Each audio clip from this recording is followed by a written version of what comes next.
Mesdames, Messieurs, bonjour. La gauche moderne, aujourd'hui, comme on l'a fait il y a à peu près une quinzaine de jours à Saint-Denis, nous nous engageons. Nous nous engageons pour répondre à l'urgence sociale, pour une égalité juste. Tel sera notre combat aux côtés de Didier Robert, ici présent, que je vous demande d'applaudir et que nous accompagnerons dans la victoire de mars 2010. Être de gauche, mais moderne, n'est pas pour autant un refus ou une révolution. C'est la volonté de construire ensemble un monde plus humain, en prenant en compte les réalités de la vie quotidienne de nos concitoyens. Aujourd'hui, les idéologies doivent laisser place aux idéaux qui sont les fondements de notre République et le combat que nous allons mener aux côtés de Didier Robert. Il est temps d'instaurer à La Réunion une culture du compromis et du pragmatisme au cœur de laquelle la dimension humaine doit être primordiale. Les réalités sociales réunionnaises imposent une prise en compte des différences de situation avec des réponses adaptées aux difficultés spécifiques et au contexte du moment. Nous avons contribué, à partir du cercle de réflexion de la gauche moderne Réunion, à la contribution programmatique du projet. Apporter nos solutions à la crise sociale, morale et identitaire que subit la société réunionnaise, c'est ce qui a dicté notre analyse aux côtés de Didier Robert. Notre conception de la politique et nos priorités doivent prendre en compte le double enjeu que sont la situation démographique de 2030 avec 1 million d'habitants et le vieillissement de la population avec plus de 250 000 personnes âgées d'ici peu. Et un chômage de masse de plus de 100 000 personnes qui touche 50% de nos jeunes de 25-16 ans. Le constat est criant. Nos besoins élémentaires de base pour une population de 800 000 habitants ne sont plus assurés actuellement. Le mal-être réunionnais, la perte de confiance dans l'avenir, la crainte d'une profitation généralisée semblent sur le point de s'installer. Voilà le bilan de la mandature Vergès et que l'on veut nous faire passer au second plan. Nous ne disons non. Avec Didier Robert, nous allons montrer que nous sommes capables de proposer autre chose. Et nous allons le faire. Éviter une société de profit maximum pour aller vers une société de partage juste et harmonieuse. Tel est notre combat.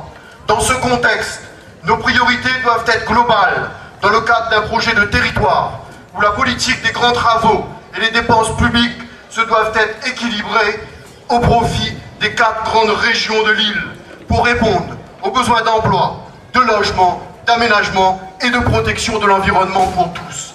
Répondre aux problématiques d'urgence vitale et sanitaire de la société réunionnaise, génératrice d'emplois durables, c'est possible en mettant en œuvre un certain nombre de chantiers permettant de valoriser l'identité et la compétence réunionnaise, par exemple.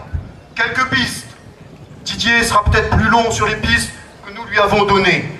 La gestion de l'eau et de l'assainissement. Les prévisions d'augmentation de 67% de la consommation d'eau en 2015 doivent nous faire réagir. Impose un besoin de financement aujourd'hui équivalent au budget du tram-train pour préserver et garantir l'or bleu pour les années futures. Voilà notre priorité, la garantie pour nos enfants de vivre dignement dans une île où on préserve nos valeurs. C'est 250 millions de mètres cubes à 400 millions. Voilà les objectifs. Le traitement des déchets, avec un objectif de 20% de déchets supplémentaires par rapport aux 671 kilos que nous produisons à l'heure actuelle. Il y a un besoin de financement de 4 unités de traitement de pointe. Le budget de la CUR pourrait couvrir à 40% une unité de traitement. Voilà nos priorités, voilà le combat que nous devons mener. Le logement, un plan Marshall qui permettrait de rattraper les besoins de 30 000 logements en attente. Nous pourrions, avec Didier, lancer un grand plan du BTP et relancer le BTP en créant 25 000 logements par an sur 5 ans pour permettre de rattraper les besoins en logement. Voilà nos priorités, voilà ce que nous devons faire. L'emploi durable, un géry social environnemental qui permettrait un service de proximité de la personne et de l'environnement non délocalisable, permettrait de créer un nombre d'emplois important jusqu'à 2020. Accessible via un plan de formation permettant au bas niveau de qualification d'avoir accès à des emplois sur chaque quartier, dans chaque ville. Voilà nos priorités, l'emploi, la vie des Réunionnais, mais la vie d'aujourd'hui, pas la vie de demain.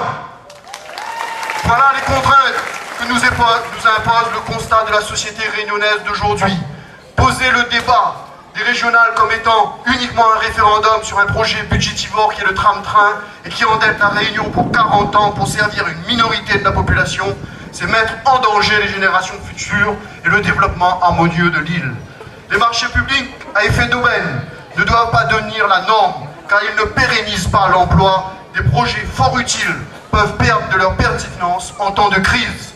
Celui qui aujourd'hui fait partie des 300 000 Réunionnais vivant des minima sociaux et en dessous du seuil de pauvreté, aura-t-il le moyen d'acheter son ticket pour voyager avec sa famille dans le tram-train? Voilà la question qu'il faut se poser.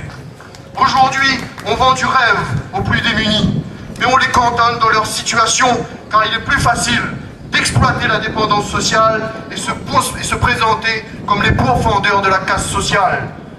Notre présence, et je terminerai par là, avec Didier Robert, notre présence au niveau de la gauche moderne accorde un permis de voter aux électeurs de gauche en rupture de banc idéologique et programmatique avec leur parti d'origine. Les réconciliations de façade des uns, l'omniprésence et la suffisance des autres, depuis trop longtemps aux commandes du bateau Réunion, ne trompent plus personne. Nous disons, ne coulons pas le bateau Réunion, sauvons la Réunion avec l'équipe de l'Union de Didier Robert, tous en mars 2010. Merci.